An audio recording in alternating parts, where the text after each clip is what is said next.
ሰላም ጤና ይስጥልን ተመልካቾቻችን ከአንከር ሚዲያ ዝግጅት ክፍል ያክብሮ ሰላምታችንን እናቀርባለን። ዜናዎችን ይዘን መተናል። ከዘውትር ተሳታፊያችን ጋር ወደናንተ የምናቀርባቸውን ዜናዎች እንድትከታተሉ ግብዣችን ነው። መልካም ቆይታ።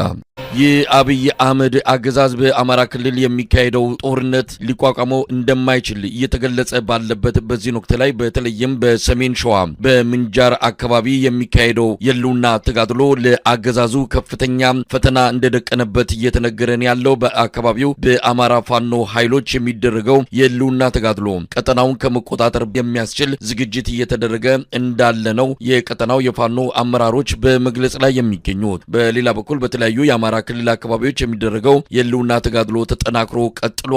በጎንደር ሁለት ክፍለ ጦሮች ወደ አንድነት በመዋሃድ የአብይ አህመድን አገዛዝ ለመታገል ውሳኔ ላይ መድረሳቸው በቀጠናው ያለውን የበላይነት የሚያጠናክረው እንደሆነ ነው እየተነገረ ያለው።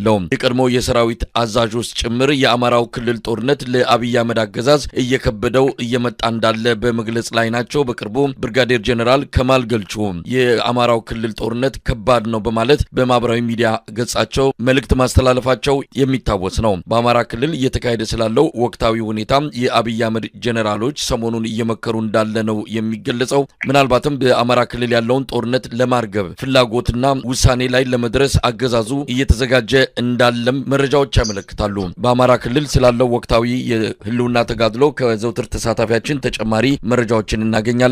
በቀጥታ ወደሱ አልፋለሁ። በአማራ ክልል በአጠቃላይ እየተደረገ ያለው ጦርነት ከጊዜ ወደ ጊዜ እየገፋ በመንግስት ላይ ሁነኛ የሆነ ውጤት ማምጣት መቻሉን ተመልክተው ችግሩን ከትክክለኛ ቦታው ላይ ተወያይቶ ለመፍታት ሳይሆን ጊዜያዊ መፍትሄ ለማግኘት የአማራ ክልልን ጦርነት ለማርገብ በተወሰነ ደረጃ መንግስት በጣም ከፍተኛ የሆኑ ወታደራዊ መኮንኖችን ትናንትናና ከትናንት ወዲያ ሰብስቦ በመከላከያ ሚኒስቴር ህንፃ ውስጥ ሰብስቦ ውይይት እያደረጉ ነበር። ይሄ ችግሩን ሊፈታው የሚችል አይደለም። በአጠቃላይ በአማራ ክልል ውጊያዎቹ በጣም እየተጠናከሩ መከላከያ የመዋጋትና የማጥቃት አቅሙ እየቀነሰ በበርካታ የውጊያ ቀጠናዎች ላይ ከፍተኛ ሽንፈት እየደረሰበት ነው። በተለይ በዋናነት በትናንትናው ዕለት በሰሜን አማራ ቀጠና በላይ ዘለቀ እዝ ዳግማዊ ቴዎድሮስ ኮር ጥቁር አንበሳ ክፍለ ጦር ስር የምትገኘው ጽናት ብርጌድ በበለሳ አቅራቢያ ርቀት አይሰጋርቢት በተባለች ቦታ ላይ ሌሊት ከፍተኛ ማጥቃት በመፈጸም የአገዛዙን ጦር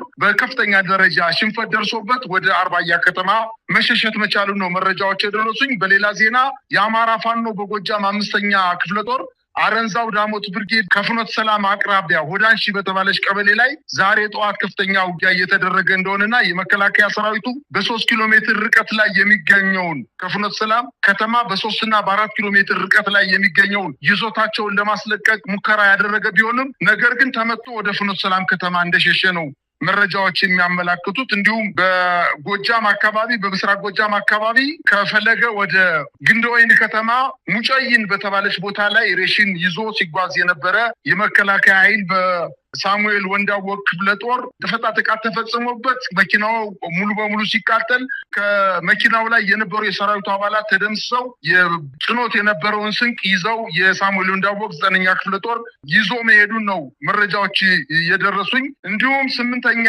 በላይ ዘለቀ ክፍለ ጦር ወይራና ጠልማ በተባሉ ቦታዎች ላይ የመከላከያ ሰራዊቱን በደንብ አድርጎ ከመታው በኋላ ደብረ ወርቅ ከተማ አቅራቢያ በተደረገው ጦርነት መከላከያ ምሽጉን ትቶ በደብረ ወርቅ ከተማ ሸሽቶ መግባቱን ነው መረጃዎች የሚያመላክቱት። በዚህ በተያያዘ ዜና በዚሁ አካባቢ በእነማይ ወረዳ በደጀን ወረዳ ዛምብራ ብርጌድ እንጅባራ ከተማ እንደርጂ በተባለች ቀበሌ ላይ የፋኖ ኃይሎች ጥቃት በመፈጸም በርካታ የመከላከያ ሰራዊት የአድማ ብተናና የሚኒሻ አባላት እንዲሁም የፖሊስ አባላትን ከመግደላቸውን በተጨማሪ በርካታ ሚኒሾችን በጦር ምርኮ ይዘዋቸው ወደ ካምፓቸው እንደተመለሱ ነው መረጃዎች የሚያሳዩት። በአጠቃላይ በረኛው ጀበላ ሙተራ ብርጌድ የቀኝ ጌታ የፍታይ ንጉሴ 6ኛ ክፍለ ጦር ፈንድቃ በተባለች ቀበሌ ላይ በተለይ በዋናነት ገጠር ፋና ትምህርት ቤት ላይ ጥቃት ፈጽሞ ከ8 በላይ የመከላከያ ሰራዊቱን አባላት መምታት ሲቻል በርካታ ተተኳሾችን ማርከው መውሰዳቸውን ነው የደረሰኝ መረጃ የሚያመላክተው። ይህ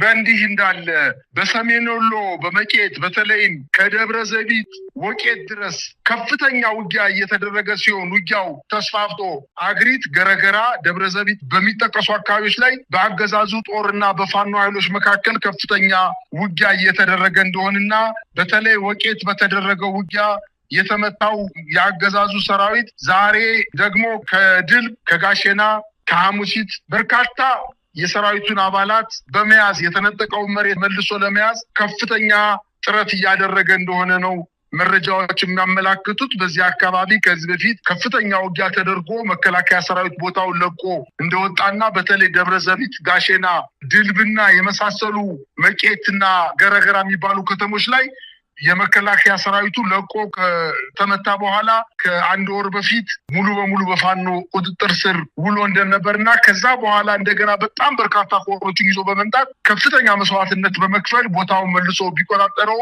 ነገር ግን አሁን ውጊያ እየተደረገበትና የፋኖ ኃይሎች ከፍተኛ ጥቃት በመፈጸም አብዛኛዎቹን የተጠቀሱ ቦታዎችን መቆጣጠር መቻላቸውን ነው መረጃዎች የሚያመላክቱት። መሳይ አንተ እንዳልከው እንግዲህ በምንጃር ሸንኮራ አካባቢ ከ4 እና 5 ቀን በፊት የመከላከያ ኃይሉ ከፍተኛ የሆነ ጥቃት ደርሶበት ከኦሮሚያ ክልል ልዩ ኃይል በርካታ ስንቅ እና ትጥቅ የታጠቀ ሰራዊት ከመከላከያ ያልተናነሰ ኃይል ይዞ የመከላከያ ሰራዊቱን የተመታውን የመከላከያ ሰራዊት ለመከላከል እና ከጥቃት ለመከላከል እንቅስቃሴ አድርጎ በከፍተኛ ደረጃ ተመቶ እንደተመለሰ ይታወቃል። በተለይ በዋናነት ከሞጆ ከተማ አቅራቢያ ውጊያው ከሰሜን ሸዋ ወደ ምስራቅ ሸዋ የመጣና በዋናነት የኢትዮ ጅቡቲ የባቡር መንገድን ለመቁረጥ እንዲሁም ሞጆ ከተማንና ደብረ ዘይትን እንዲሁም ናዝሬት ከተማን ለመቆጣጠር እየገፋ የመጣ መሆኑን አውቆ መንግስት በጣም በከፍተኛ ደረጃ ሽብር ውስጥ እንደገባና